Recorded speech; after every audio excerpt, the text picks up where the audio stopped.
नमस्कार दोस्तों, मैं विक्रम एकलव्य एजुकेशन चैनल में आपका हार्दिक स्वागत करता हूं। हम पढ़ रहे थे इतिहास।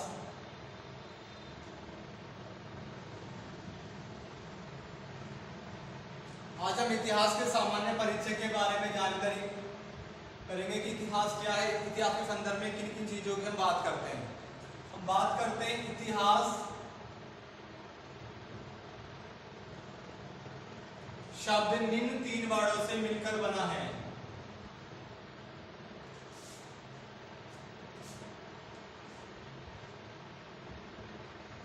इति प्लस है प्लस आस। इति का शाब्दिक अर्थ होता है ऐसा ही,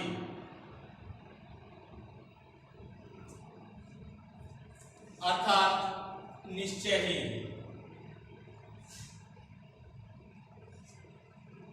है का शाब्दिक अर्थ होता है वास्तव में।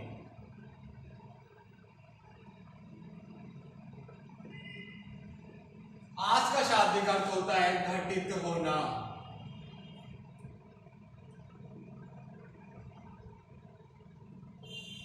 हमने बात की इतिहास का। इतिहास इति प्लस है प्लस आज से मिलकर बना है, जिसमें इति का शाब्दिक अर्थ होता है ऐसा ही या निश्चय ही।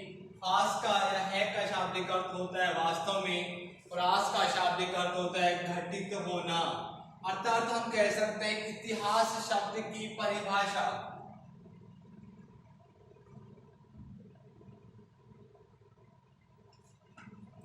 अतीत की घटनाओं का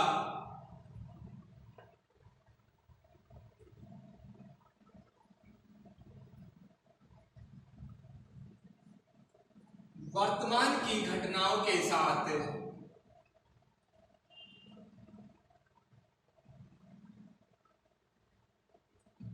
अतीत की घटनाओं का वर्तमान की घटनाओं के साथ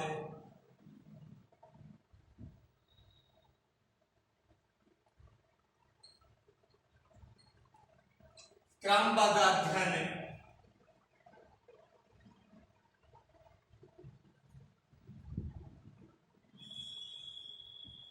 जिसके साक्ष्य मौजूद हो।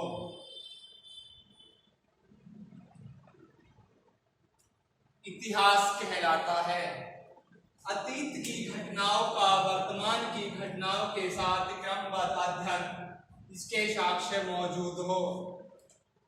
अतीत की घटनाओं का वर्तमान की घटनाओं के साथ क्रमबद्ध अध्ययन जिसके साक्ष्य मौजूद हो, इतिहास कहलाता है। इतिहास को हम वर्गीकरण की दृष्टि से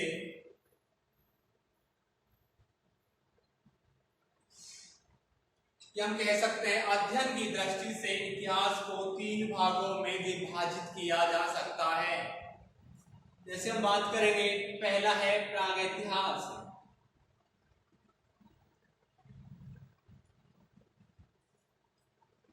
नंबर 2 पे आएगा आद्य इतिहास।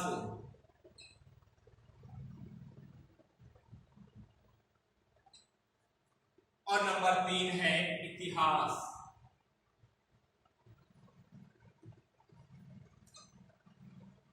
दोस्तों, हमने बात की कि इतिहास को वर्गीकरण या इतिहास का अध्ययन की दृष्टि से हम इतिहास को निम्न तीन भागों में विभाजित कर सकते हैं: प्रागैतिहास, आद्य इतिहास और इतिहास।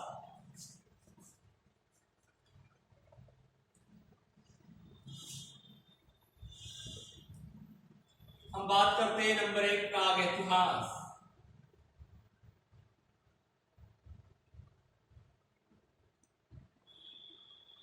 नंबर 2 है आद्य इतिहास।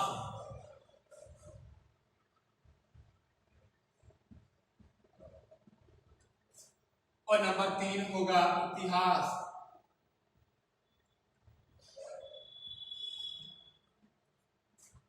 प्रागैतिहास शब्द का शाब्दिक अर्थ है ज्ञात इतिहास से पूर्व का इतिहास।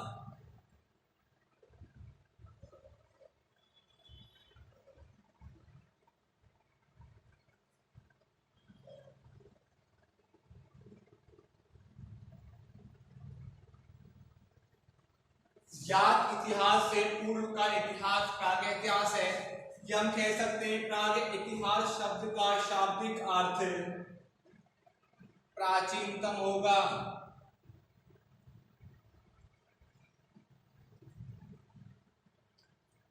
आद्य इतिहास का शाब्दिक अर्थ होता है प्राचीन।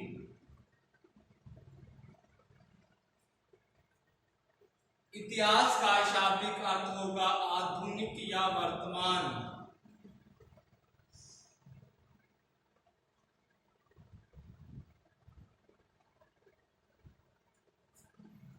प्रागैतिहास की हम बात करेंगे। इतिहास का वह कालखंड या इतिहास का वह समय जिसके बारे में मानव या हमें केवल इसके बारे में उत्खनन से जानकारी मिलती है, खुदाई से ही जानकारी मिलती है। अर्थात हम कह सकते हैं प्रागैतिहास काल के बारे में ना ही तो हमें कुछ लिखा हुआ मिलता है या ना ही तो उन्हें लिपि का ज्ञान है।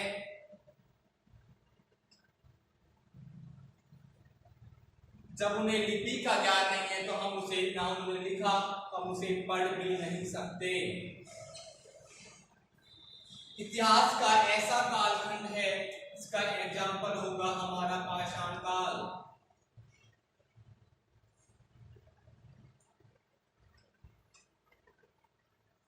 इतिहास का सबसे लंबा एरा, इतिहास का सबसे लंबा काल, सबसे लंबा युग पाषाण काल है। आद्य इतिहास की हम बात करेंगे। आद्य इतिहास में मानव के पास लिपि है,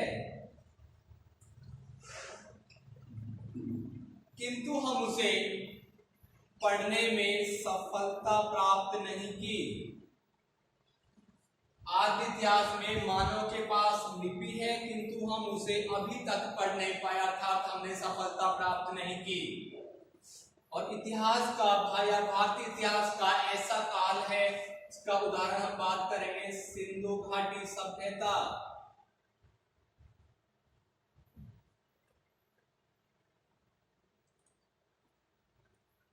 आधुनिक इतिहास या वर्तमान इतिहास की हम बात करेंगे। भारतीय इतिहास में 6ठी शताब्दी ईसा पूर्व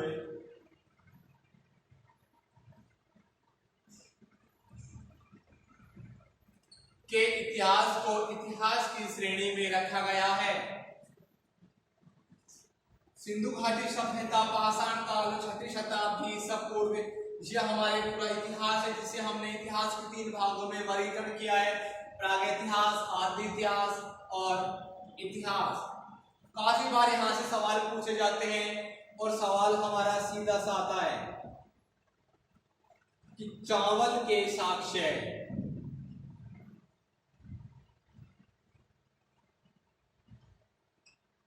चावल के समय साक्ष्य हमें कहां से मिले हैं। तो हम सीधी सी बात करेंगे, यदि वो पूछता है चावल के प्राचीनतम और यदि वो पूछता है चावल के प्राचीन साक्ष्य, प्राचीनतम की हम बात करेंगे। जब हमें प्राचीनतम शब्द लिखा हुआ मिलेगा तो हम प्रागैतिहास की बात करेंगे, क्योंकि हमने लिखा है प्रागैतिहास का शाब्दिक अर्थ प्राचीनतम। और यहाँ पे हमें मिलेगा एक जगह उत्तर प्रदेश में कोल्डी हवा, यहां से चावल के प्राचीनतम साक्ष्य हमें उपलब्ध होते मिलते हैं। लेकिन जब हम बात करेंगे चावल के प्राचीन साक्ष्य, हम कह सकते हैं प्राचीन यानी कि सिंधु घाटी सभ्यता, और सिंधु घाटी सभ्यता में हमें मिलेंगे लोथल से। लोथल हमारा गुजरात के अंतर्गत आता है। फिर हम बात करेंगे, यदि सवाल पूछा जाता है कि चावल के जले हुए साक्ष्य या जले हुए चावल हमें कहां से प्राप्त होते हैं, तो हम बात करेंगे जले हुए चावल हमें कालीबंगा से मिलते हैं।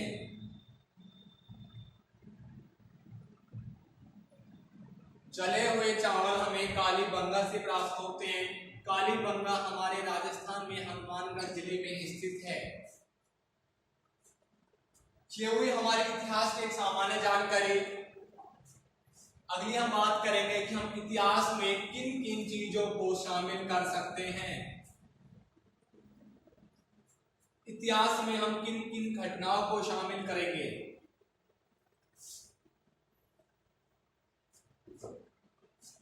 इतिहास में शामिल होने वाली घटना।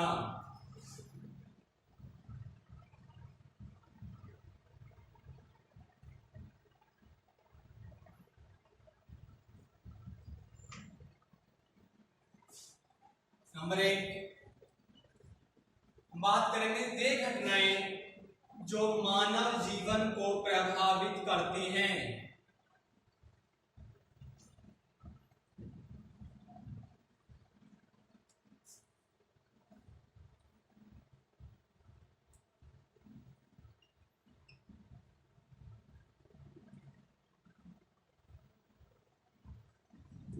मानव जीवन को प्रभावित करने वाली घटनाएं।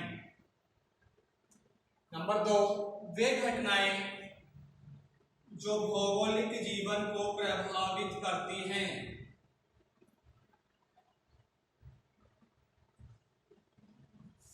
भौगोलिक जीवन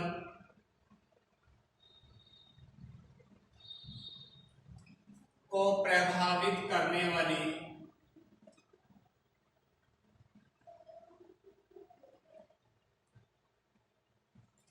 घटना। नंबर 3, हम कह सकते हैं इतिहास में क्रमबद्धता।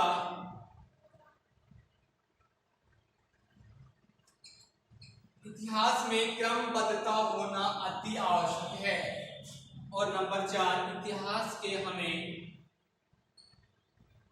साक्ष्य होना अति आवश्यक है। बिना कोई भी इतिहास में साक्ष्य के, बिना कोई भी अवशेष के हम उसे इतिहास की श्रेणी में नहीं रख सकते।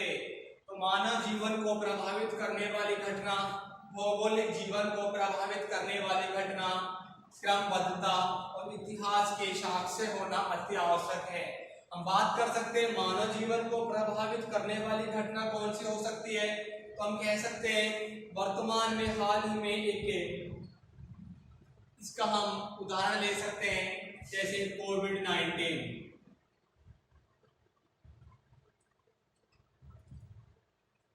इस घटना ने मानव जीवन को प्रभावित किया है। इसमें क्रमबद्धता इतिहास के साथ है, तो हम इसे इतिहास की श्रेणी में रख सकते हैं। भौगोलिक जीवन को प्रभावित करने वाली कौन सी घटना हो सकती है, तो हम बात कर सकते हैं इसके लिए 26 जनवरी 2001 को आया हुआ भूकंप हमारे गुजरात में, उसने हमारे भौगोलिक जीवन को प्रभावित किया है।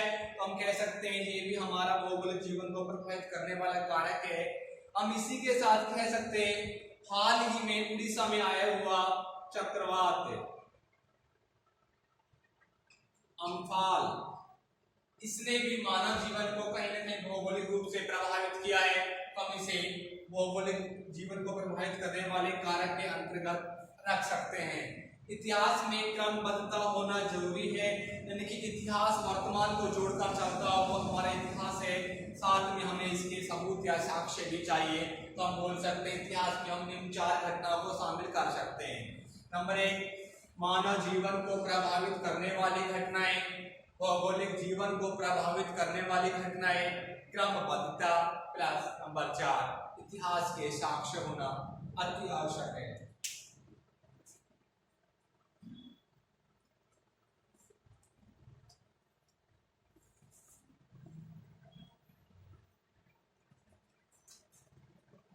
हम बात करते हैं इतिहास को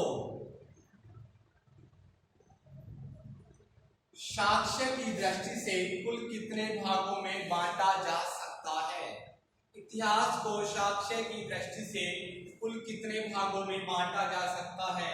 हम इतिहास को साक्ष्य की दृष्टि से कुल 3 भागों में बांट सकते हैं। नंबर 1,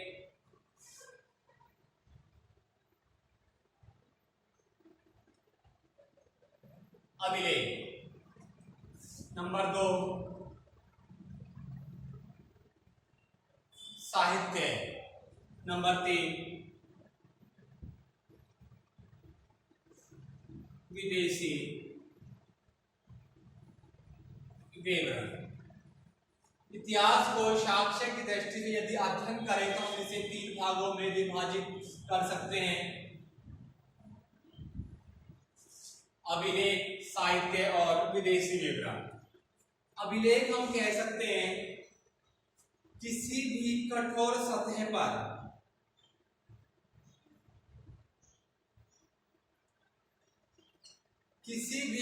सतह पर लिखा हुआ कोई भी लेख अभिलेख कहलाता है।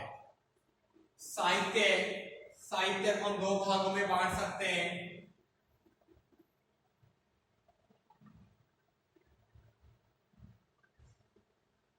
धार्मिक,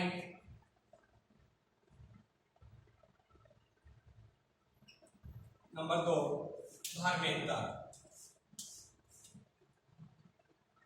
अभिलेखों को हम निम्न श्रेणी में विभाजित कर सकते हैं, जैसे नंबर 1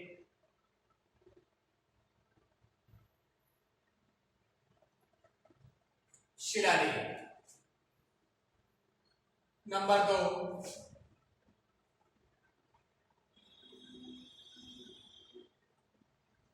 स्तंभ लेख, नंबर 3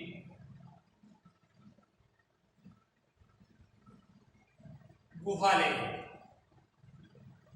हम कह सकते हैं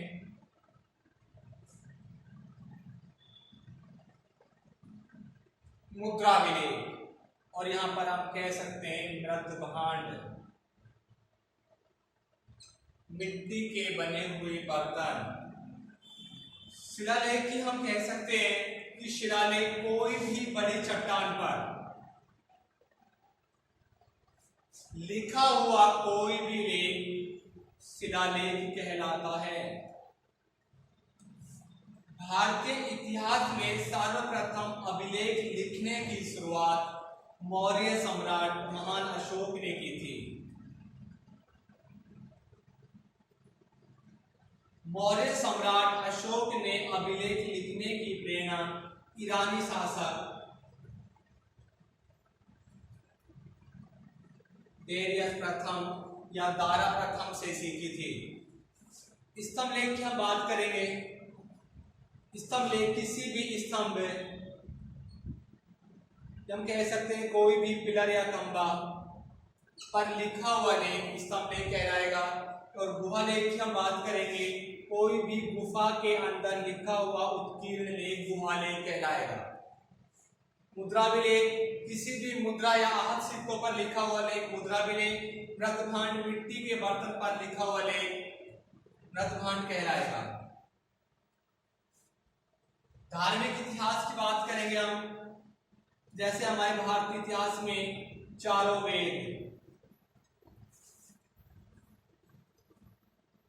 यहीं पर हमारा रामायण,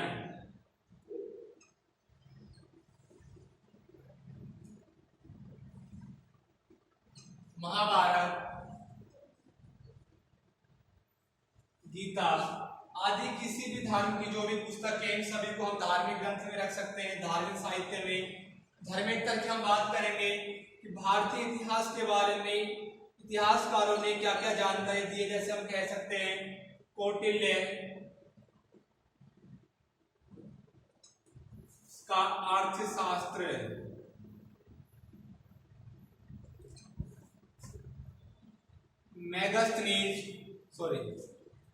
कालिदास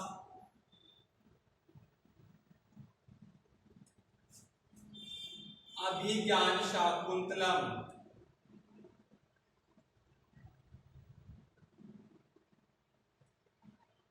कालिदास की अभिज्ञान शाकुंतलम, जैसे मेघदूत,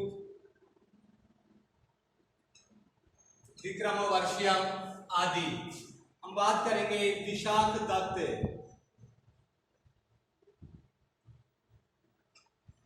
विशाख दत्त की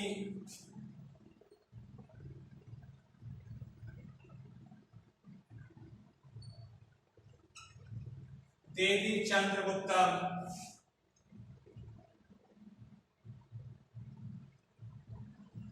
और मुद्रा राक्षस। यहीं पर हम बात करेंगे विदेशी विवरण की। विदेशी विवरण में हम कहेंगे मैगस्थनीज।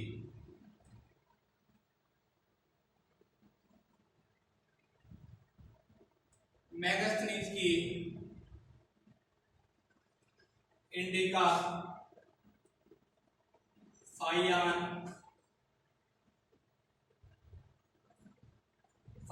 की कॉकी,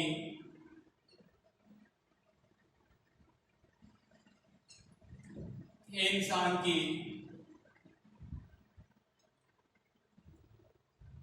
सेयोगी आदि। नमस्ते दोस्तों, ठीक है, धन्यवाद।